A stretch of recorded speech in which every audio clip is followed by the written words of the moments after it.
उत्तरकाशी मजदूरों का सिल्याली सौड़ अस्पताल में, उत्तरकाशी में जो मजदूर टनल में फंसे थे उसके बाद उनको सिल्याली सौड़ अस्पताल में लाया गया है रेस्क्यू के बाद, और वहीं पर वो मौजूद हैं। फिलहाल उनका अस्पताल में इलाज जारी है, मेडिकल चेकअप चल रहा है। अस्पताल पहुंचकर मुख्यमंत्री सीएम धामी ने श्रमिकों से मुलाकात की। मुख्यमंत्री पुष्कर सिंह धामी ने सभी श्रमिकों को 1-1 लाख रुपए के चेक दिए। 17 दिन बाद कल श्रमिकों का सफलतापूर्वक रेस्क्यू किया गया था। और इसी के साथ एक और बड़ी खबर और जानकारी यह है कि सीएम धामी ने रैट माइनर्स के लिए भी एक बड़ा ऐलान किया है। खुदाई करने वाले, जो मैनुअल खुदाई कर रहे थे रैट माइनर्स, उनको 50-50 हजार रुपए का इनाम दिया जाएगा। कर्मचारियों को 50-50 हजार रुपए का इनाम दिया जाएगा।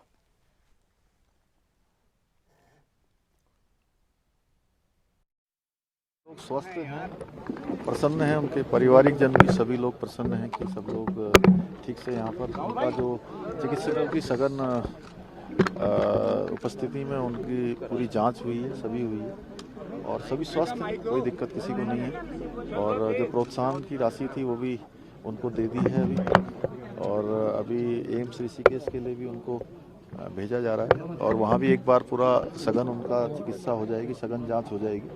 उसके बाद जैसा डॉक्टरों का वो होगा। और कल मैंने 1 लाख रुपए की जो सभी को प्रोत्साहन की घोषणा की थी उसके चेक भी दे दिए हैं। और जो लोग जो अंदर जाके जिन्होंने टनल के अंदर खुदाई की है उन सभी को भी राज्य सरकार की तरफ से 50-50 हजार रुपये की धनराशि देंगे। सर, अब जब सब कुछ हो चुका है तो क्या अकाउंटेबिलिटी सेट होगी जिम्मेदारों पर? अभी देखिए, भारत सरकार ने पहले ही जो टनल बन रहे हैं पूरे देश के अंदर उसका सेफ्टी ऑडिट का आदेश कर दिया है और हम भी इसकी सबकी समीक्षा करेंगे। अब वो जो भी प्रोसेस होगा, अब वो जांच के लिए जाएंगे, जो भी प्रोसेस होता है उस प्रोसेस से जाएंगे, सबके लिए अच्छे से जाएंगे। कंफर्म जाना है एम्स में इनको, वो जो भी डॉक्टर लोग बताएंगे। और हमारे संवाददाता नासिर हुसैन हमारे साथ लाइव जुड़े हुए हैं उत्तराखंड से। नासिर, सफल ऑपरेशन, उत्साह है, खुशी है सभी परिवारों में, मजदूरों से भी मुलाकात की है। मुख्यमंत्री पुष्कर सिंह धामी ने 1-1 लाख रुपए का उनको चेक दे दिया गया है। रैट माइनर्स के लिए भी ऐलान किया गया है कि 50-50 हजार रुपए का उनको इनाम दिया जाएगा। और इस रेस्क्यू ऑपरेशन में सभी की मेहनतों के साथ रैट माइनर्स का भी नाम लगातार चर्चाओं में है कि उनकी कोशिशें जिस कदर से आखिरी वक्त में नजर आई वो भी काबिल तारीफ है।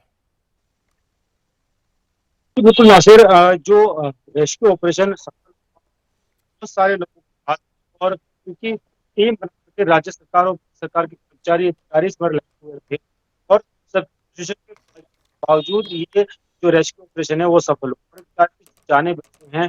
किसी को नहीं दिया जा सकता, जो पूरी टीम में थी सबको दिया जाएगा। अब ये कह सकते हैं कि जिस तरीके से लगातार ये सब काम हो रहे थे और जो 40 मजदूर फंसे हुए थे उनको वहां पर सरकार ने 1-1 लाख रुपए की धनराशि दी है। तो जो रेट माइनर्स वहां पर काम कर रहे थे उनको भी कहीं ना कहीं अब ये इनाम देने की बात कही जा रही है। और ये कहा जा रहा है कि क्योंकि उन्होंने मेहनत की और जो लोग टनल में जाकर काम कर रहे थे, मुख्यमंत्री ने कहा है कि उन लोगों को 50-50 हजार रुपए दिए जाएंगे, चाहे वो रेट माइनर्स हो या फिर उनके सहयोगी हो जो अंदर जाकर के काम कर रहे थे। तो कुल मिलाकर कह सकते हैं कि एक अच्छा ये सरकार का कदम है और ऐसा कदम सरकार ने इसलिए भी उठाया है क्योंकि अगर भविष्य में आगे कुछ इस तरह की कोई घटना होती है तो उसमें ऐसे लोगों का इस्तेमाल किया जा सके, ऐसे लोगों को बढ़ावा दिया सके जिन्होंने अपनी जान हथेली पे डालकर इस तरह के रेस्क्यू ऑपरेशन को कामयाब बनाया। अच्छा नासिर, इस रेस्क्यू ऑपरेशन की कामयाबी के बाद उत्तराखंड सरकार की भी तारीफ हो रही है और उन मजदूरों ने भी प्रधानमंत्री से बातचीत के दौरान सरकार की तारीफ की, उत्तराखंड सरकार के प्रयासों की तारीफ की। आने वाले वक्त के लिए भी ये कह दिया गया है कि जहां जहां पर टनल्स बन रहे हैं अब उसका ऑडिट किया जाएगा, लगातार तमाम चीज़ों पर नज़र रखी जाएगी। उत्तराखंड में क्या इस बात पर भी अब दोबारा से एक चर्चा शुरू हुई है कि जो भी विकास के कार्यों के दौरान पहाड़ की खुदाई होती है, पहाड़ तोड़े जाते हैं, तो उसको लेकर भी अब थोड़ी सी गंभीरता बरती जाए? देखिए, बिल्कुल लंबे समय से इस बात पर सवाल उठते रहे हैं कि चाहे वो टनल का काम हो या रोड का काम हो या फिर ऐसी जगहों पर जहां पर इको सेंसिटिव जोन है वहां पर काम किए जाने की बात कही है। क्योंकि कई बार ऐसी बहुत सारी ऐसी परियोजनाएं थी जो बन रही थी, लेकिन बाद में उन पर रोक लगा दी गई क्योंकि लग रहा था कि उससे प्रकृति से छेड़छाड़ हो रही थी। और अब जब टनल इस तरह का हादसा हुआ है तो जाहिर तौर पर जांच बनती है और सरकार की तरफ से इसमें जांच भी जरूर की जाएगी। किस तरह की जांच की जाती है तो आने वाला वक्त बताएगा, लेकिन इस हादसे से सरकार ने सबक लिया है और सरकार ने कहा है कि जो भी इस तरह के टनल्स और कामकाज कराए जा रहे हैं उन तमाम जगहों पर एक जांच जरूरी है और ऐसी व्यवस्था करनी जरूरी है कि जो मानक हैं सुरक्षा के उसको पुख्ता करना होगा, क्योंकि ऐसे हादसे भविष्य में आगे भी हो सकते हैं और ऐसे हादसे भविष्य में ना हो इसको रोकने के लिए इस तरह की जांच व्यवस्थित करनी जरूरी है। और साथ ही साथ जहां जहां पर भी टनल बन रहे हैं, जहां जहां पर भी इस तरह के कामकाज हो रहे हैं, उन तमाम कामकाजों का एक रूपरेखा तैयार करनी होगी और उनके एक मानक तय करने होंगे ताकि भविष्य में इस तरह की पुनरावृत्ति ना हो। शुक्रिया इस पूरी जानकारी के लिए, बातचीत के लिए नासिर आपका। और रेस्क्यू ऑपरेशन के बाद लगातार तस्वीरें सामने भी आती रहीं। ये उस वक्त की तस्वीरें हैं जब टनल से मजदूरों को बाहर निकालने वाले जो भी हमारे जवान जुटे हुए थे, जो कोशिशें कर रहे थे, उनकी कोशिश कामयाब हुई और सभी ने खुशी का इजहार किया। रेस्क्यू ऑपरेशन सफल होने के बाद मुख्यमंत्री पुष्कर सिंह धामी ने कहा कि रेस्क्यू ऑपरेशन बहुत चुनौतीपूर्ण और कठिन था। जिन जिन लोगों ने इसमें अपना योगदान दिया है, मैं सबका धन्यवाद करता हूं। बाबा बौखनाग की कृपा से यह अभियान सफल हो पाया। हिमालय हमें अडिग रहने और आगे बढ़ते रहने की प्रेरणा देता है। इस दौरान उत्तराखंड के मुख्यमंत्री पुष्कर सिंह धामी ने उत्तरकाशी सिलक्यारा सुरंग बचाव अभियान में शामिल आईटीबीपी जवानों से भी मुलाकात की और उन जवानों का भी सफल रेस्क्यू के लिए धन्यवाद किया और उनको बधाई दी। हमारे प्रधानमंत्री जी का, जिन्होंने मैंने कभी ऐसा सुना नहीं कि किसी प्रधानमंत्री जी ने किसी रेस्क्यू अभियान की एक दिन भी नागा किया हो और एक से एक बारीकियों का उन्होंने जो है सूक्ष्म से सूक्ष्म जानकारी लेने के बाद उस पर कैसे काम किया जा सकता है, कैसे हम सबका प्रोत्साहन किया जा सकता है, पूरे लगे हुए जो विशेषज्ञ थे उनको किस प्रकार से प्रोत्साहित करना है, सारी चीज़ें उन्होंने हमको लगातार मार्गदर्शन किया। उसके कारण से हम इस कठिन अभियान को जो है सफल बनाए। बाबा बौखनाग की भी बड़ी कृपा रही, उनकी कृपा से ये अभियान सफल हो पाया। एक सर महत्वपूर्ण सवाल है, इस दुर्गम पहाड़ी क्षेत्र में सबसे बड़ा जो सामर्थ्य भारत का दिखा वो जगह जगह से हर चीज को जुटाना। अभी भी आप देखेंगे श्रृंखला से मशीन लगी पड़ी है, लगा जैसे पूरा भारत लगा पड़ा है संसाधन जुटाने में। देखिए, ये सब तभी संभव हो पाया जब हमारे आदरणीय प्रधानमंत्री नरेंद्र मोदी जी पूरे अभियान को रोज अपनी मतलब दिन के जो उनके कार्यक्रम होते हैं उन कार्यक्रमों में एक उनका ये भी प्रमुख कार्यक्रम रहता होगा कि इस अभियान को रोज जो है मॉनिटर करना। उसी के कारण से पूरे देश से सारी मशीनरी आई, विशेषज्ञ आए, दुनिया के विशेषज्ञ आए। ये तभी संभव हो पाया कि हमारे इस दूरस्थ क्षेत्र में पहले भी आपदाएं आती थी, लेकिन इस प्रकार की चिंता, इस प्रकार का एक तरह से मॉनिटरिंग कभी देखने को नहीं मिली। उन्होंने इस बार प्रधानमंत्री के रूप में अलग, उन्होंने जैसे अपने परिवार में बच्चों का, अपने बेटे का, बेटियों का जिस प्रकार से माता पिता ख्याल रखते हैं, उस प्रकार से प्रधानमंत्री जी ने इस पूरे प्रकरण में जो है तारीफ कर रहा है इस ऑपरेशन का।